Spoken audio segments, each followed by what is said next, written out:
Hola, bienvenidos a una emisión más de Derecho a Disentir, espacio dedicado a las opiniones de jóvenes universitarios de diferentes disciplinas y escuelas que pondrán sobre la mesa los temas que más le interesan a la sociedad.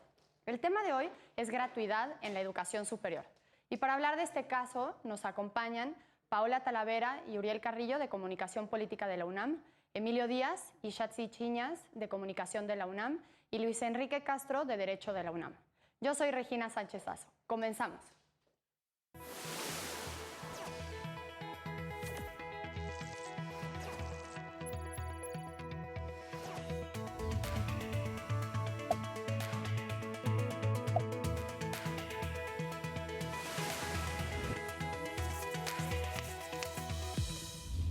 El caso del que vamos a platicar hoy se trata de una niña que estaba estudiando en la universidad en Michoacán y en un primer momento le dijeron que ella no tenía que pagar una inscripción por atender a la universidad. Sin embargo, pasa el tiempo y la universidad dice ya no tenemos recursos y por lo tanto tienes que pagar una inscripción. Ante esto, ella se ampara y el asunto llega hasta la Suprema Corte. Bueno, pues bienvenidos a todos a una edición más de Derecho a Disentir. Pues, ¿por qué no, Junior, sabiendo que estudias Derecho, si nos puedes dar como un panorama general de esta sentencia y de qué va, por favor? Claro, pues brevemente el gobierno de Michoacán dice en 2012, ok, vamos a dar educación gratuita a nivel superior. El primer año todo muy bien, da el presupuesto. Al siguiente año le dice a la universidad, oye, ¿sabes qué? No tengo. Ponlo tú y yo después te pago. La universidad dice, está bien. Y ya para el tercer año, que es 2014, pues la universidad vuelve a cobrar cuotas porque ya el gobierno pues ya no podía pagarle y la universidad ya no podía tener ese subsidio, porque los dos habían entrado en crisis financieras por recortes al presupuesto. Entonces, a partir de eso, la estudiante de biología, de la carrera de biología, dice, ¿sabes qué? Me voy a amparar porque pues no puede haber decremento a los derechos, atendiendo a un principio pro persona y la progresividad de los derechos, en donde pues no se pueden disminuir los derechos que ya se han adquirido. Entonces, la Suprema Corte le dice, sí, estás en lo correcto, y ahora sí, pues obliga a las partes a que le tienen que dar la educación gratuita. De acuerdo. Sí, creo que es un tema muy interesante del que vamos a platicar hoy. Uriel, ¿te gustaría darnos tu punto de vista sobre, pues tal vez empezando por el fallo, ¿no? Claro, creo que justamente de lo que partimos es que en este caso la estudiante se da cuenta justamente de que tiene el derecho y la posibilidad jurídica, esa certeza de poder ampararse y decir, oye, estás violando mi derecho a la Constitución, a la educación, que está establecida en la Constitución, la del país y luego la local, ¿no? Que es la del Estado de Michoacán. Y justamente a partir de eso es que dice, yo estoy aquí y voy a ejercer mi derecho y tú te comprometiste a partir de hacerlo, de colocarlo en la Constitución, a darme ese derecho. Y que ahora me digas que no tienes recursos para hacerlo, pues podremos pensarlo como pues mala tarde, yo no te obligué a que me dieras educación superior gratuita, pero ahora que sí lo tengo y lo voy a ejercer. Entonces creo que en ese sentido la sentencia es muy clara de decirle, Estado de Michoacán, universidad, ustedes se comprometieron de manera legal, ahora lo tienen que cumplir. De acuerdo. Y creo que tocas un tema interesante, que es que ella se da cuenta que tiene un derecho y lo hace valer, ¿no? O sea, ¿cuántas personas pues no acuden ante, o sea, cuántos estudiantes no se ampararon, ¿no? Este es un caso que podría ser pues especial probablemente dentro de esta generación. Emilio, ¿te gustaría decirnos pues qué opinas de esta sentencia en términos genéricos? Sí, creo que acabas de tocar un punto fundamental en esta sentencia, Jimena. Regina, discúlpame, que es el de esta persona se da cuenta de que tiene derechos. Esta persona se dio cuenta de que puede exigir la educación gratuita, ¿no? Si ya el Estado te está asegurando que va a cumplir con esta norma, pues ella muy conscientemente, y que pensaríamos que tal vez ese tipo de acciones solamente se le vendrían a la mente a un estudiante de Derecho, la chica es una estudiante de Biología, ¿no? Entonces es muy interesante que ella quiera seguir su formación académica y que vaya a instancias mayores para lograrlo, ¿no?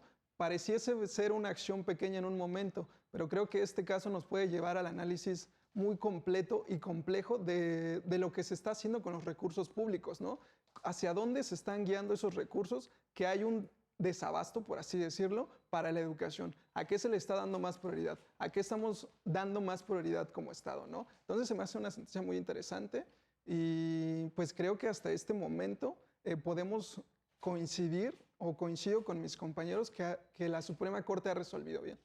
De acuerdo. Sí, y creo que también retomas algo muy importante, que es cómo se están administrando los recursos, ¿no? Y a qué le estamos dando prioridad. Paola, ¿nos puedes dar tu opinión al respecto? Sí, retomo desde este aspecto en el que pues nos pone a pensar, ¿no? O sea, ya que lo planteó Junior y cómo primero es el Estado el de que, uy, no, o sea, ya habíamos quedado, pero ahora quién sabe cómo distribuimos el dinero de tal forma que ya el acuerdo el que habíamos acordado el año pasado ya no procede, ¿no? Y la misma universidad, o sea, que asuma la responsabilidad y después se desentienda. O sea, queda aquí pues a reflexionar a dónde se fue el dinero que en un principio se había pensado que se iba a poder invertir en la educación. Y también en pensar en los propios políticos y en las personas que llevan a cabo pues la distribución de este dinero. ¿Y cuál es la estrategia? O sea, ¿cómo es que en tan poco tiempo no funcionó? O sea, algo tan importante como invertir en la educación y decir, va a ser gratuita, tenía que haber sido proyectado a muchos años. Y no fue así. O sea, eso es lo que yo primero dejo sobre la mesa. Sí, a mí también me parece algo muy interesante, ¿no? O sea, como muy cuestionable.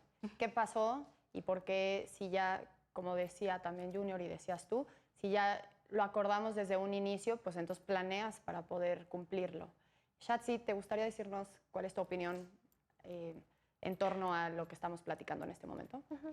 Claro, bueno, a mí me parece un tema muy interesante porque creo que es un botón que sirve como muestra sobre la realidad que tenemos en todo el país, ¿no? Tan solo en la Ciudad de México y en el Estado de México, ¿cuántas personas, cuántos jóvenes se quedaron sin derecho a tener ese acceso a la educación, ¿no? O sea, en nuestras colonias, por ejemplo, o nuestros vecinos que son jóvenes, yo, en mi caso personal, conozco gente que se quedó sin un lugar y decidieron simplemente dejar pasar ese año como sabático, ¿no? O hacer otra cosa, quizá ayudar en casa, tener un trabajo informal, pero no recurrir a las instancias para hacer valer sus derechos. Y creo que este caso es muy interesante porque nos deja saber que cualquier persona puede hacerlo, ¿no? Sí. En este caso fue un excelente precedente, pero pues Michoacán fue bastante progresista más que el Estado de México, como cualquier estado es más progresista que el Estado de México, pero aquí fue, te voy a dar educación superior gratuita. Nadie se lo pidió, se agradece, pero pues nadie se lo pidió. Y el hecho de que tal vez sí estuviera proyectado para el presupuesto de egresos y de ingresos y que se hubiera creado la partida presupuestal, cuando ya te bajan cuando ya te bajan el dinero de la entidad federal a la local, pues es como de, ah, sí, oye, qué buena idea tienes con la educación superior. Pero ves que me pediste un presupuesto de 10 pesos. Pues te voy a dar a 8 y a ver qué haces con eso. El problema ahí sí fueron tal vez no las buenas intenciones del Estado, porque el Estado estaba en la mejor disposición, hizo todo lo conducente y apegado a derecho para pues, poder darlo, pero a veces pues, nadie está obligado a lo imposible. En este caso sí me pongo de abogado del diablo y la oportunidad que se les dio en ese momento para ingresar, para tener una educación superior y que siguieran continuándola y que lo intentaron por 2 años, pero lamentablemente pues los ingresos no fueron lo suficientes. En este caso sí tendríamos que ver tal vez en el enfoque federal cómo es que no vieron la gran oportunidad que se tenía. El hecho de tener el Estado con mayor número de profesionistas. Ese pudo haber sido un hito del cual pudieron haber tomado muchos demás estados y decir, oye, a él está funcionando. O sea, es una inversión a largo plazo, 5, 10, 20 años, que dices, oye, ¿ya viste Michoacán? Le está rompiendo durísimo porque ellos decidieron darle educación gratuita. Tal vez no tienen el presupuesto suficiente, pero lo están haciendo. El problema tal vez es cómo inviertes los recursos y si de verdad el Estado se estaba preocupando por qué era lo que preocupaba más. Tal vez por la temporalidad pudo haber sido la seguridad o muchos otros factores, pero la educación pasó de largo por otras cosas. No sé, cualquier cosa que pudo haber pasado. Al punto al que quiero retomar es muchas veces, por muchas buenas ideas que tengas y lo que te da las entidades federativas, o bueno, a nivel federal, a las entidades federativas, pues no es lo suficiente para poder cumplir todas sus metas. Y entonces, ¿ustedes qué dirían? O sea, ¿la educación tiene que ser una prioridad? Emilio. Sí, yo creo que sí. En este caso estoy de acuerdo con lo que dice Junior, pero me parece que tenemos que hacer un análisis más a fondo, ¿no? Si bien es cierto que la educación, yo estoy completamente seguro de que debe ser una prioridad, porque no solo mejora la sociedad, yo creo que ese es el mayor activo que tenemos como población. Si tú creas o naces gente que estudió, que se preparó, eso te cambia totalmente la vida. Creo que eso te prepara para distintas situaciones y creo que eso hace ciudadanos más conscientes y más, digamos, con más valor para tu sociedad. Les aportan mucho más. Entonces yo creo que en este punto sí considero totalmente lo que dice Junior, que es cierto que tal vez en ese momento tuvo otras prioridades, pero ahí es donde hay que ahondar. ¿Qué prioridades? ¿Qué puede ser más importante que la educación? ¿Qué puede ser más importante que el abrir a tu sociedad para que esté consciente, ¿no? Para que esté informada? Porque tal vez estoy de acuerdo si se dice, mira, pues es que la educación superior tal vez en este momento no es la opción porque vamos a privilegiar la educación media superior o la educación básica. En ese momento yo creo que entonces sí puede ser que se les dé más prioridad a la educación básica y medio superior porque puede ser que un mayor número de personas alcancen ese tipo de educación, ¿no? En ese caso tal vez entendería el desabasto de recursos, pero en específico yo creo que la chica ha actuado de una forma increíble. Creo que ha defendido sus derechos y está consciente de que quiere estudiar y que quiere esto, ¿no? Quiere un futuro. En este sentido, creo que es importante nosotros también como universitarios, pues hacer la reflexión desde nuestra calidad de estudiantes, que de verdad a veces tenemos compañeros que no tienen los recursos para asistir a la escuela. O sea, aquí creo que todos somos de la UNAM y sabemos que a pesar de que la UNAM tiene una cuota de 20 centavos, pues hay compañeros que incluso vienen de otros estados que no tienen para las copias. O sea, el estar en la universidad implica muchísimos gastos que, pues, en el caso que nos ocupa, que es Michoacán, pues sí es necesario atender una política de gratuidad para la educación superior, ya que muchos chicos que estudian en Michoacán, y lo digo porque estuve de intercambio en la ENES Morelia, se mueven de muchas partes de México para estudiar en Michoacán ciertas carreras que ahí hay. Y que, pues, entre el transporte, o sea, por ejemplo, en Morelia, y me tocó vivirlo, yo tuve una beca para estar ahí, pero simplemente el transporte cuesta 9 pesos. Y, o sea, de que vas de aquí a algo muy cerca, porque Michoacán es una ciudad, digámoslo, pequeña a comparación de la Ciudad de México, pues ya te gastaste 9 pesos. Y no hay como de, ahí voy a transbordar. O sea, vas a tomar otro camión, son 18 pesos. Y regrésate con otros 18 pesos. Que yo creo que para las personas que viven esta cotidianidad y tienen esta situación, saben que eso, y entre las copias que tienes que leer, y entre la comida, y entre estar ahí todo el día, evidentemente es un gran apoyo que la universidad sea gratuita. De acuerdo. Uriel. Sí, claro, creo que justamente pensándolo incluso desde unas bases más legales, más teóricas o filosóficas, pues justo el derecho a la educación se ha enmarcado en nuestra Constitución como parte de decir es que la educación básica, la que debe dar el Estado de manera obligatoria, es algo fundamental para el desarrollo de la personalidad de un individuo. Es decir, esa educación no solamente es para que ella pueda acceder a un empleo, sino que a partir de ello se desarrolla de manera integral dentro de su vida cotidiana. Es decir, el que yo sepa de manera básica leer y escribir me da la oportunidad de acceder a otro tipo de derechos. Por eso mismo reside justo en la parte de los derechos fundamentales de una Constitución y que en algún caso y en varios casos llega a suceder, no se pueda hacer uso, ejercicio de este derecho, limita las posibilidades de los individuos. Y justamente creo que al momento de que el Estado de Michoacán lo eleva la educación superior a ese mismo rango de yo, Estado de Michoacán, te voy a garantizar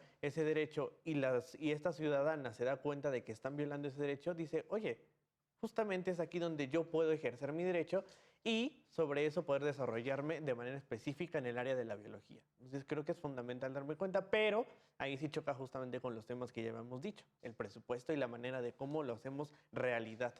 Claro, porque justo como ya más o menos lo comentaban algunos, pues tienes, no sé, tu cochinito y qué pasa como, o sea, ¿vas a destinar tu dinero a la educación superior o se la vas a destinar a la seguridad o a la educación básica? O sea, imaginemos que, pues que sí, sabiendo el contexto social en el que se vive en Michoacán, pues probablemente se justificaba o no se justificaba que le quitaran dinero a Creo que a la sí educación se superior. justifica, o sea, la Corte lo hizo bastante bien, pero sí se justifica porque pues un gobierno no se basa en buenas intenciones. O sea, ningún gobierno funcional se va a basar en buenas intenciones y menos cuando se quiera pegar a derecho. O sea, sí estuvo muy bien que pues tuvieran esa iniciativa y perfecto por la chica, pero sí tenían otras cosas y Michoacán tiene muchos temas. O sea, sí, está muy bien tener un pueblo educado, pero prefiero tener un pueblo vivo. A esa preponderación hay que tener. ¿Qué vale más? ¿La vida? ¿Seguir teniendo a mi pueblo vivo? ¿O tener al pueblo que me queda estudiado?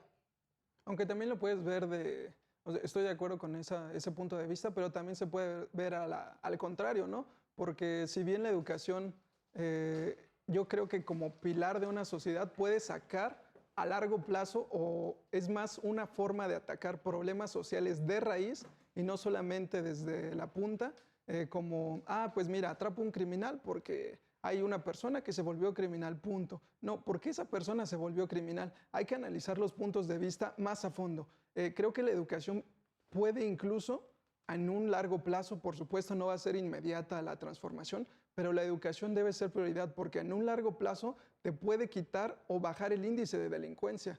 Los delincuentes no se hacen nada más porque quieren. Vivieron en un contexto social que tal vez no fue nada beneficioso para ellos y hay que entender la educación como un arma que le puede quitar al crimen organizado una persona. Sumar como la chica de la que estamos hablando en este caso, ¿no? Ella al escoger una carrera y al tratar de especializarse en algo, automáticamente está rehusando el otro camino. Entonces se puede ver desde dos vertientes. Buenísimo. Pues se nos acabó el tiempo del primer bloque. Ahorita que regresemos del corte podemos seguir platicando sobre si realmente es una prioridad o no la educación. Y pues sí, o sea, creo que es un poco obvio, pero en este tipo de contextos sí nos pone a pensar un poquito más, ¿no? En unos minutos más estamos aquí de vuelta en Derecho a Disentir. Ya estamos de vuelta en Derecho a Disentir. Y bueno, se quedó un tema ahí sobre la mesa y creo que querías comentar algo, Paula, entonces por favor, platícanos. Sí, es que la participación de Emilio me llevó a pensar en la calidad de estudiante de ciencias sociales, lo complejo que es abordar este tema de la educación en relación a lo que decía sobre que la educación va a permitir a largo plazo disminuir los índices de delincuencia, ¿no?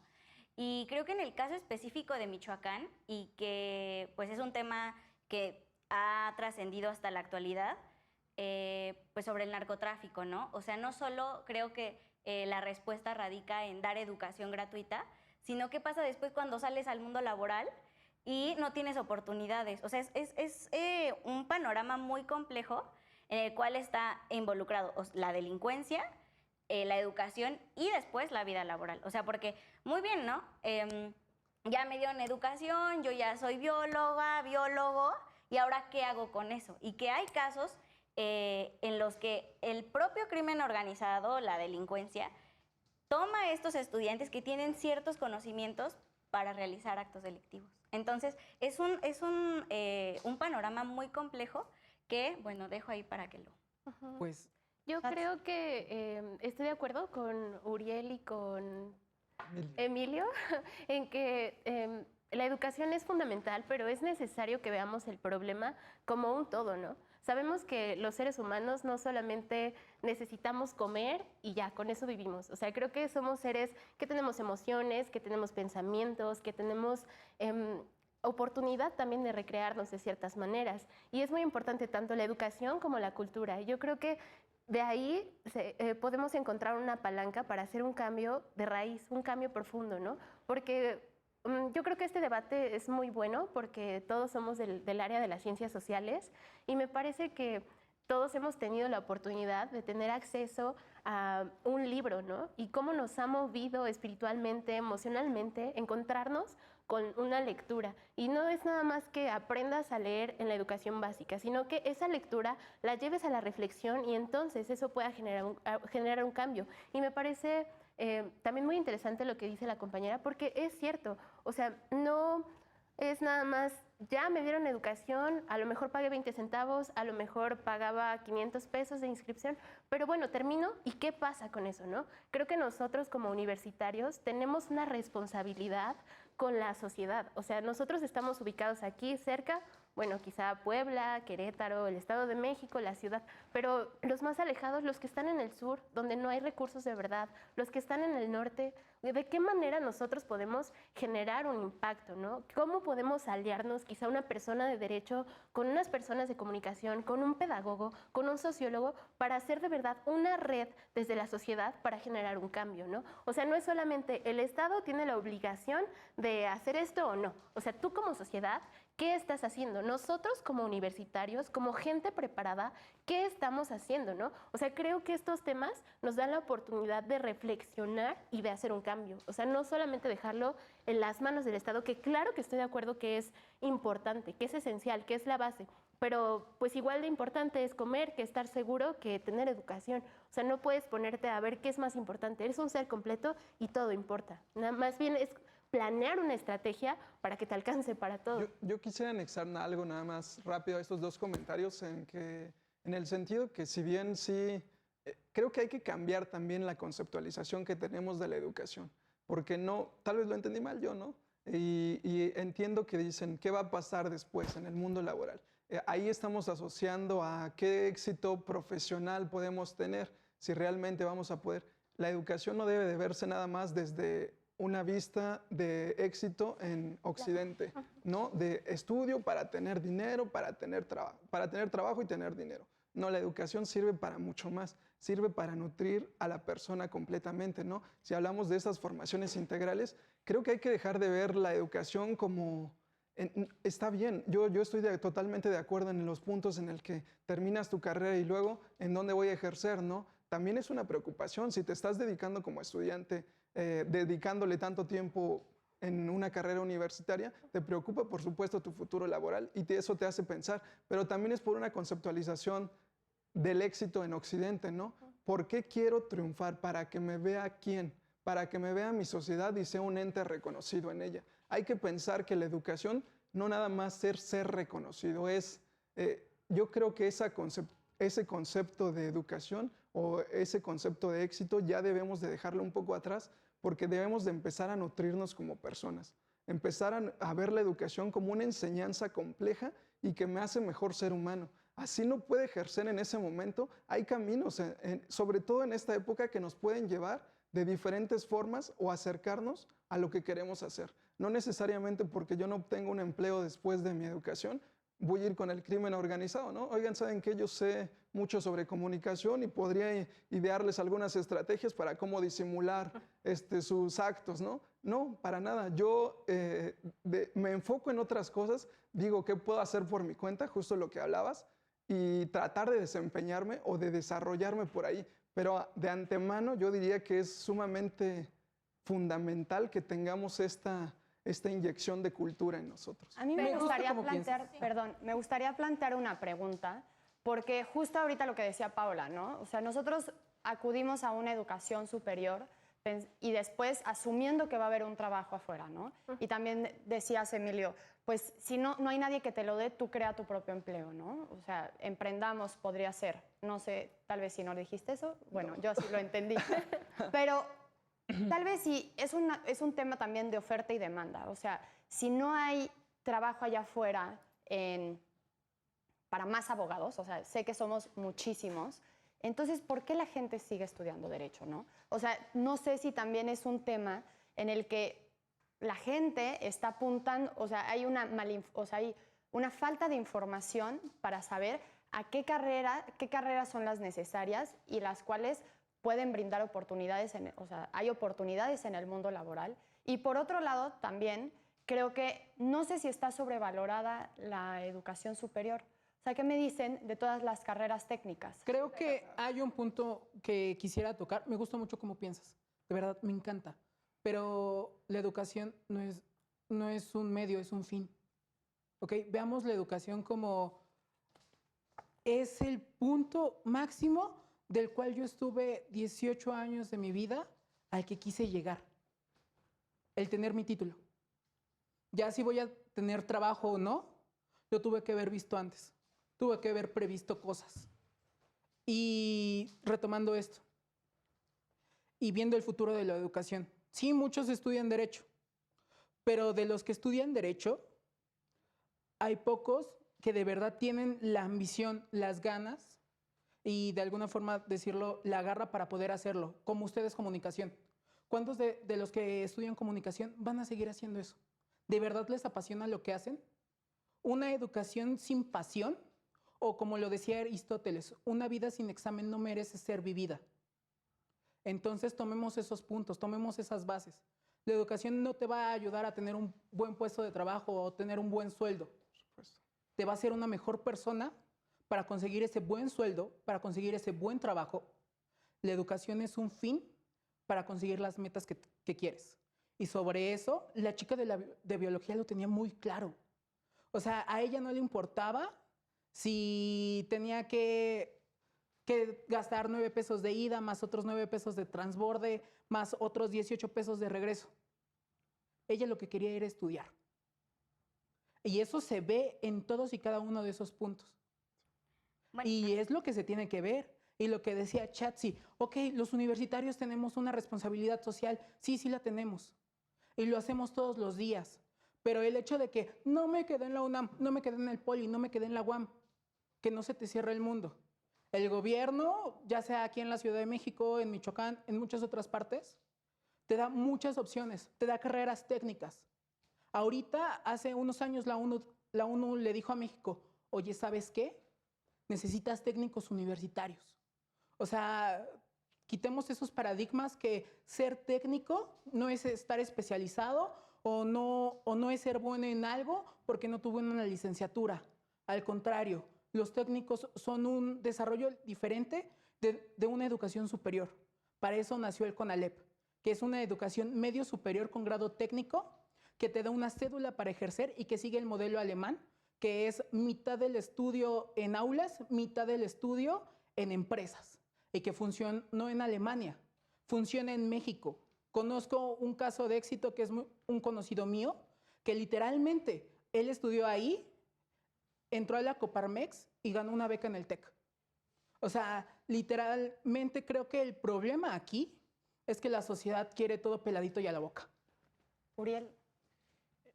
Aunque es cierto lo que mencionan la mayoría de ustedes y de las cuales soy bastante partidario, creo que sí hay que tomar en cuenta una perspectiva, pues un poco yéndonos a la economía, porque no puedes tener mucho de una profesión, así sean profesionales, licenciados, maestros, doctores o técnicos, si no tienes oportunidad de ofrecerles un empleo, no sirve de nada. Es decir, no puedes tener un empleo y allá afuera tener muchísimos técnicos, o licenciados, o ingenieros, lo que ustedes quieran, pero sí tiene que ver justamente una responsabilidad como Estado de la administración. Y es ahí donde justo se centra la discusión entre la Suprema Corte y el amparo que mete la universidad y el Estado. Es decir, yo quise ser buena onda, pero no tengo los recursos, ¿no? Y es ahí donde hablamos una vez más sobre la administración. ¿Y qué haces con ese dinero que todos están aportando Claro, porque para, tiene sus recursos. para que todos tengamos derecho justamente a este tipo de oportunidades? O sea, no es solo una cuestión de yo quiero fortalecer mi alma, yo quiero ser mejor persona, sino al final del día, como ya le habíamos dicho, no solo vivimos de comer.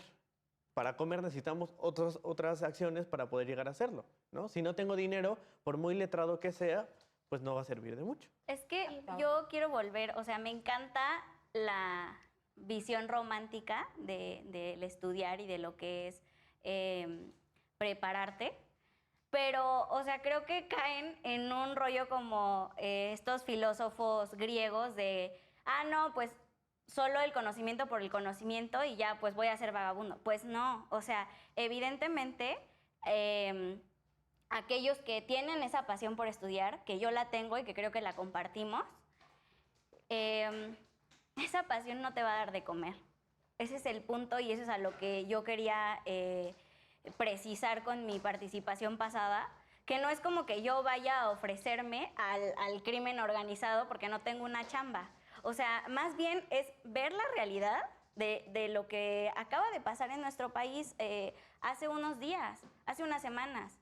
O sea, que el gobierno salga y diga, lo siento, pero los criminales que llegaron a Culiacán superaban en número a nuestra Guardia Nacional.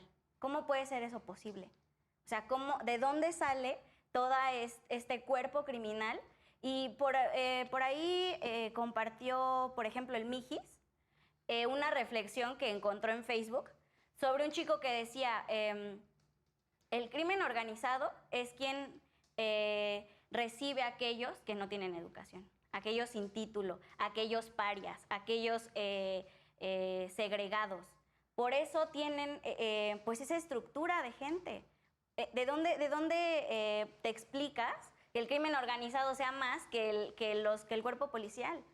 Pues precisamente recae en lo que estamos platicando acá, ¿no? ¿Qué pasó con la educación como estrategia para reducir los niveles de delincuencia? ¿Y qué pasa después con el ámbito laboral? O sea, aunque yo quiera romantizar mucho mi idea de estudiar y de que a mí me encanta ir a la escuela, perdón, pero si no tengo mis 9 pesos, no voy a poder llegar desde ahí. Si voy, o que ya como sea, llego caminando, o sea, tampoco se trata de que terminemos dándolo todo sin recibir tampoco una seguridad de lo que va a ser nuestra vida laboral. Y que creo que yo como estudiante y como profesora adjunta dentro de mi facultad, lo veo incluso como una depresión constante en los alumnos que, por un lado, luego no saben qué estudiar, ¿no? Pero por otro, dicen, es que a mí me encanta esto, ¿no? A mí, por ejemplo, en mi facultad, ¿no? Me encanta la producción audiovisual. O de verdad tengo una pasión por la sociología, pero luego resulta que, y conozco casos verídicos, pues me encantaba la sociología, pero terminé dando clases de español en tal lugar. O terminé, perdón, o sea, McDonald's, ¿no? Es terrible, o sea, esa pasión que tienes y que ok, surgió de una educación pública y luego no te realizas, y no es porque lo vea como que, ok, estudio para tener dinero y tener un coche o tener una casa, pero son muchos ámbitos de la vida social que el Estado sí tiene que poner atención. Entonces estás diciendo que la economía de México debe de estar en un capitalismo de Estado como China, de decir, sí, Claro. pues yo Estado te voy a dar todo. Tú solo preocúpate, pero vas a vender todo lo que es tuyo. Y va a ser mío, obviamente, porque trabajas para mí, para darle a otros la misma oportunidad que tú. Eso prácticamente es, sí, pues quiero que el Estado me dé las oportunidades. Bueno, está jóvenes construyendo el futuro. El futuro es hoy, viejo. O sea, ya las oportunidades ya están. ¿Para qué estudiamos una educación superior si con 3,600 pesos al mes, si trabajas 6 meses, te quedas en el puesto? Sí. Pero Oye, creo que acabas de tocar un punto muy importante y lo tenemos que discutir bien. Entonces, se nos acabó el tiempo de este bloque. No. En unos minutos más estamos de vuelta aquí en Derecho a Distancia. Debería haber un botón, ¿no?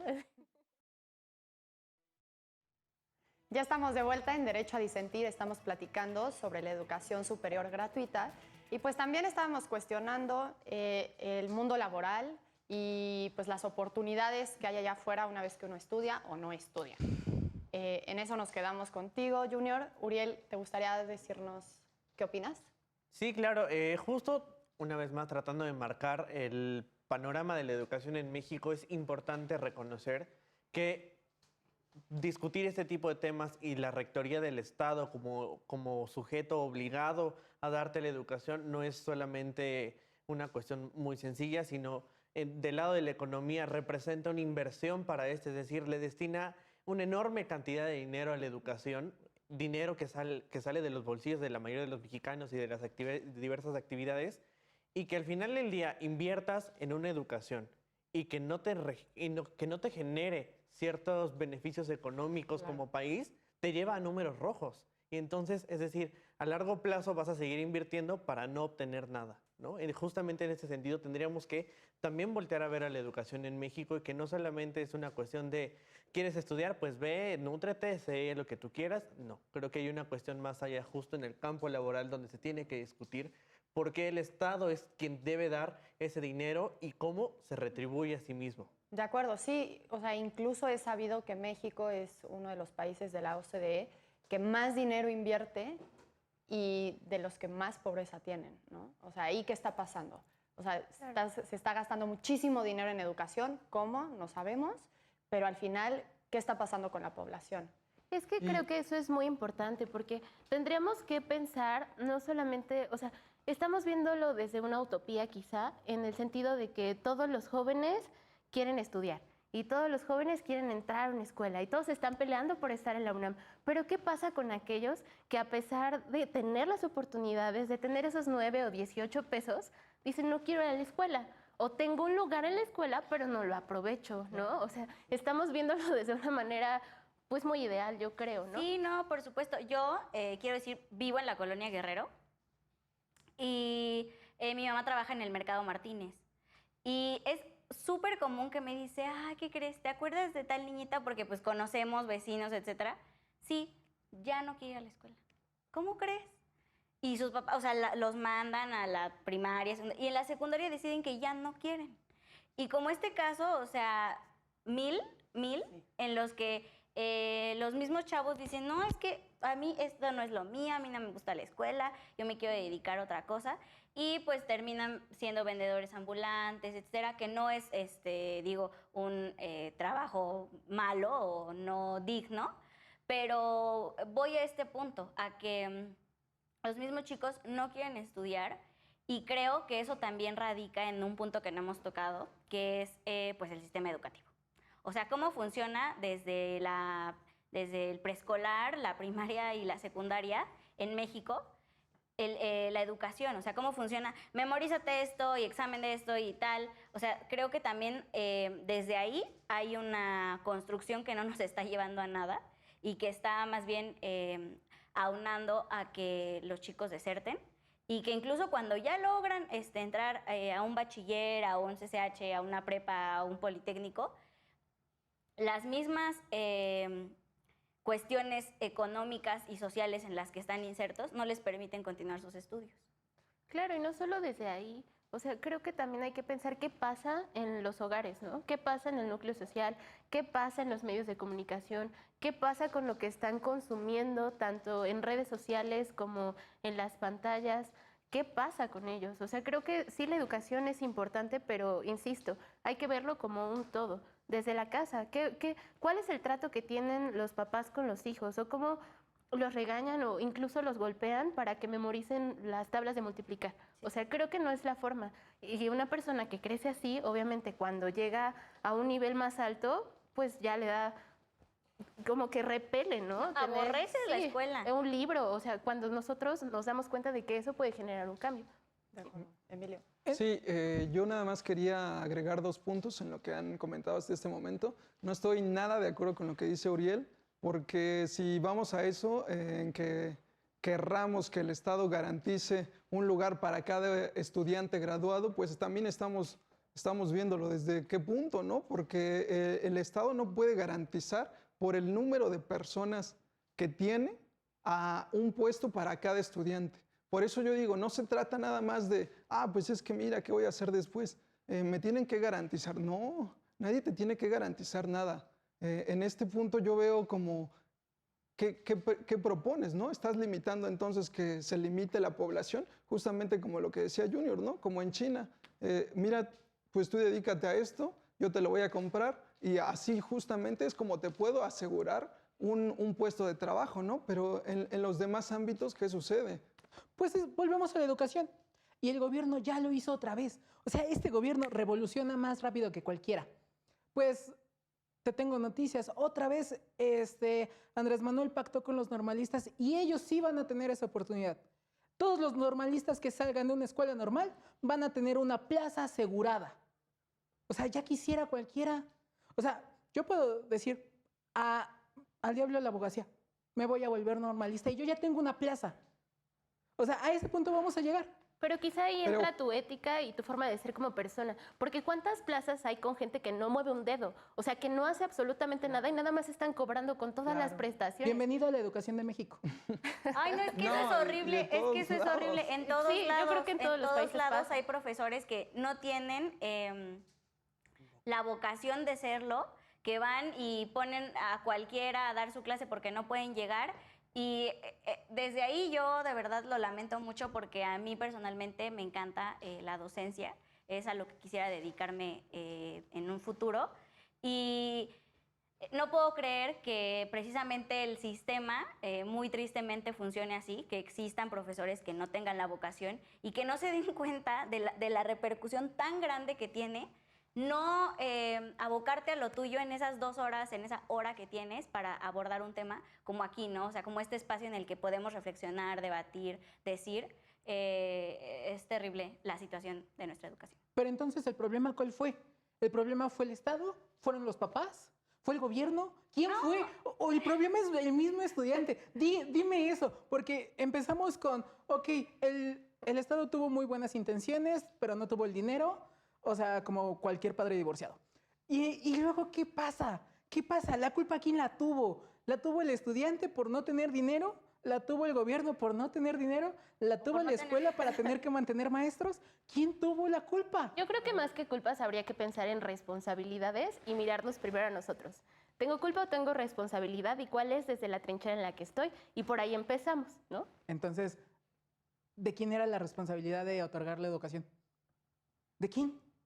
Porque era responsabilidad del estudiante querer la educación y era la responsabilidad del Estado poder proveerla y era la responsabilidad de la universidad el tener los profesores y pagarles.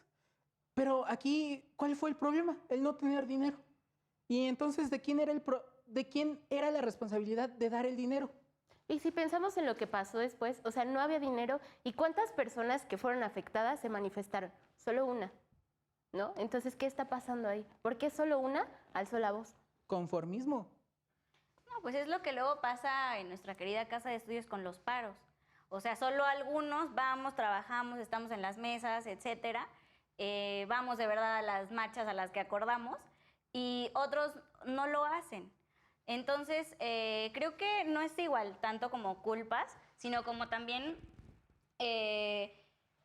incluso pensar en la educación desde casa, desde cómo se nos obliga a ir a la escuela o no, o sea, cómo es que vemos la educación, y que es algo que yo he tocado con mis alumnos sobre lo que entendemos por escuela. O sea, este lugar donde vas para que a fuerza veas esto que te estamos enseñando, porque yo como profesor tengo la autoridad para que tú veas esto y te lo memorices, y luego si no, tu mamá va y te da unas nalgadas o te castigan porque no haces tus deberes como estudiante, ¿no? Pero en realidad no es así. O sea, la visión que yo tengo de lo que es la escuela, pues es precisamente un lugar en el que tú estás destinando tu tiempo para hacer una actividad, digámoslo, intelectual, de conocimiento, compartir conocimiento, hablar también sobre los temas que te interesan. Es terrible como desde la primaria es de, las matemáticas es lo mejor, leer es aburrido, o lo contrario, ¿no? Soy pésimo para las matemáticas, me voy a ciencias sociales. o sea, no es tanto eso, es cómo estamos construyendo la idea de escuela, la idea de estudiar y la idea de que no sea una obligación horrible, sino algo que tú quieres hacer, tanto para socializar como para la idea que tenía Emilio sobre estudiar, ¿no? Una idea mucho más romántica de me abona a mí, me hace, como lo decía mi compañera, leer me abre otras perspectivas y no es como, ay, lo estoy leyendo porque me van a hacer examen de eso. Sí, sin duda, o sea, estamos tocando muchos temas que demuestran las deficiencias dentro del sistema y que podríamos buscar responsables para poder cambiarlo. O sea, ya lo mencionaba, ¿no? O sea, como los chavos que desertan, la falta de interés de los profesores, la falta de recursos, mala administración de los recursos. O sea, hay un sinnúmero de cosas que sí podemos ver que están faltando, ¿no? Sin embargo, por ser el último bloque, creo que es importante que vayamos, pues cada uno de ustedes vaya compartiendo sus conclusiones respecto de todo lo que hemos platicado relacionado con el caso que nos trajo aquí el día de hoy. Entonces, pues Yo. no sé por dónde empezamos, por acá. Perdón por robarles tanto micrófono. Bueno, ya el punto. Como conclusión, yo diría que me encantó que sí peleara su derecho a una educación superior gratuita. Ahorita ya es gratuita a nivel constitucional gracias a la cuarta transformación. No sé qué tan bueno o qué tan malo sea y si la calidad de la educación va a subir o va a bajar. Claro. Pero el problema más grande es ¿y quién va a pagar el plato? ¿Quién va a pagar los platos rotos? A eso me gustaría llegar a esa conclusión. Al final siento que todavía quedó pendiente eso. Quedó que el Estado nos debiera una explicación sobre quién va a pagar ahora. O sea, Michoacán no pudo. ¿Qué te hace pensar que el gobierno federal sí lo va a poder hacer? Ahí la dejamos, la pregunta en el aire. Uriel, perdón, ¿nos Claro. podrías decir tus conclusiones? Pues sí, justo reflexionando a partir de lo que hemos discutido, me parece interesante que hay que tal vez justo hacer hincapié en que queramos o no acceder a una educación para fortalecernos, para generar éxito, para lo que sea, la posibilidad debe estar ahí, debe estar justamente articulada a partir del Estado, porque se ha asumido él mismo, lo hemos hecho que se asuma como el sujeto que va a garantizarnos ese y otro tipo de derechos. Y entonces, a lo mejor yo en un futuro decido no seguir estudiando, pero ya es mi decisión. No tendría que haber una decisión previa en el que digo, quiero estudiar, pero ¿qué crees? No hay las posibilidades, entonces ya no voy a estudiar porque ese factor me llevó a decidir. Sino, creo que pensar en que hay ciertos factores en los que nosotros deberíamos decidir y hay otros en los que no podemos incidir, pero sí hacen un cierto contexto en el que nos desarrollamos. Y pues nada, pensar en que justamente lo que decía Junior, cómo se van a, quién va a pagar, quién va justamente a generar las posibilidades. Ese es otro tema, justo en el marco en el que tenemos leyes de austeridad, en el que pensamos en que recortar todo es hacer eficiencia, ¿no? Pero ahí está una discusión para debates posteriores. Shatsi. Bueno, a mí me gustaría concluir con que tendríamos que pensar en los seres como un todo, insisto, y sí ver quién va a dar ese dinero, quién va a pagar los platos rotos al final, pero pues mientras tanto estoy de acuerdo con Uriel, tiene que estar ahí la posibilidad de poder tener acceso a estas oportunidades, a la educación, a hacer lo que queremos, ¿no? En este sentido. Y creo también que hay muchos temas sobre la mesa, pero más me quedaría con una reflexión para los que ya estamos dentro, porque pues en otros países de América Latina hay también situaciones en la educación que son muy duras, ¿no? Y nosotros, bien o mal, tenemos acceso, ¿no? Diferentes oportunidades, en el caso de la UNAM, de diferentes ofertas culturales, académicas. Hay que aprovecharlas realmente y sacar algo de eso, ¿no? De lo que tenemos al alcance. Sí pensar en el futuro, sí pensar en qué va a pasar, qué vamos a hacer, cómo lo vamos a solucionar, pero mientras tanto, ¿qué tenemos y qué podemos hacer, ¿no? Eso me parece muy importante. Sí, totalmente de acuerdo. Paola. Bueno, pues para cerrar a mí me gustaría hacer mucho hincapié en que reflexionemos el contexto tan complejo que nos ocupa en México y que precisamente no solo nos quedemos por las ramas pensando en que debería ser gratuita y los chavos que desertan, sino pensar más porque ¿por qué desertan? ¿Qué falla ahí?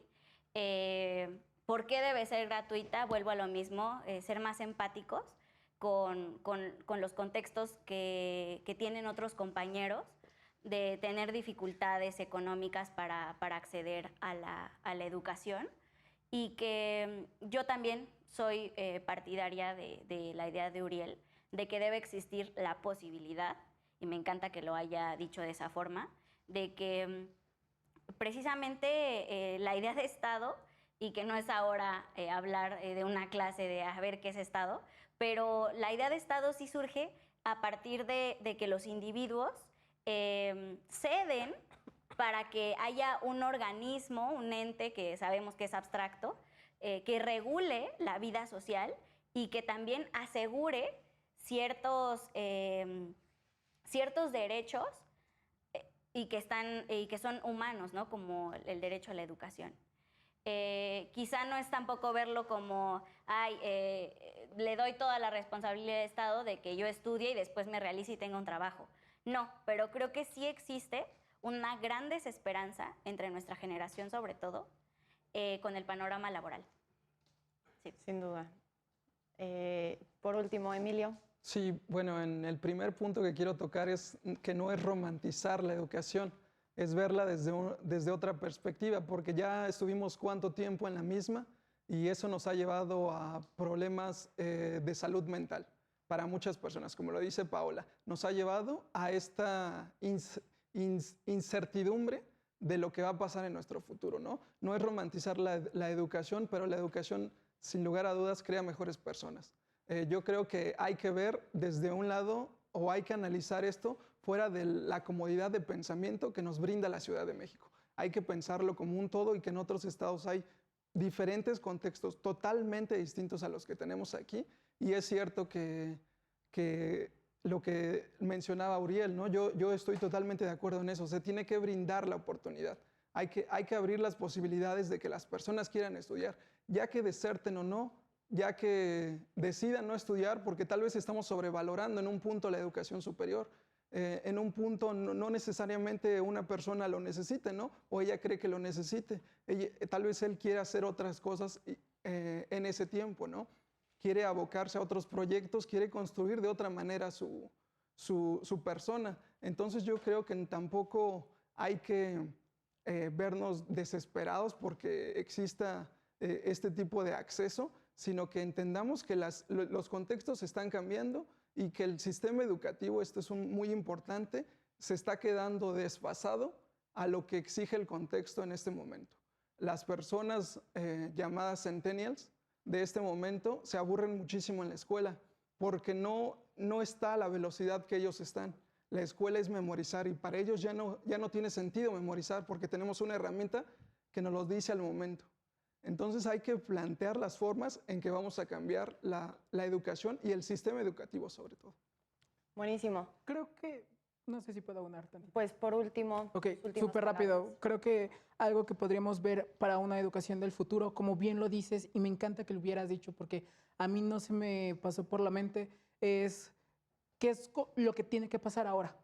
El profesor del futuro tiene que ser una guía y ya no alguien que te dé una instrucción. Claro. Porque ya todo va a estar aquí. Entonces, tiene que ser alguien que te enseñe a buscar información y que de eso tengas que ser selectivo, asertivo y poder discernir qué es bueno y qué es malo. O sea, el derecho, la comunicación, la ciencia política como la conocemos va a cambiar, va a revolucionarse. Entonces, los centennials la tienen muy difícil, más que nosotros.